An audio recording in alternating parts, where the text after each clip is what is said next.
اور ہم نے اس کو اس دور کے لوگوں اور بعد میں آنے والوں کے لیے عبرت اور اللہ تعالیٰ سے ڈرنے والوں کے لیے نصیحت بنا دیا۔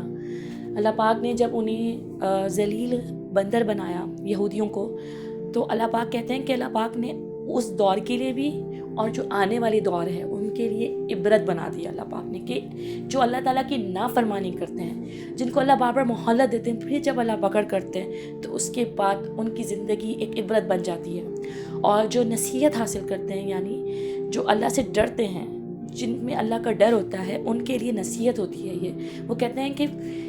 اللہ پاک کی اگر ہم نافرمانی کریں گے، اللہ نہ کرے اگر کوئی انسان اللہ کی نافرمانی کرتا ہے یا اللہ سے نہیں ڈرتا، ایسے برے کام کیے جاتا ہے، اس کو یہ خوف نہیں ہوتا کہ میرے اللہ مجھے دیکھ رہے ہیں اور اللہ میری پکڑ کر سکتے ہیں، تو وہ اور جو ڈرتا ہے اللہ سے، جو متقی ہے، اس کے لیے اس میں نصیحت ہے ان کے لیے۔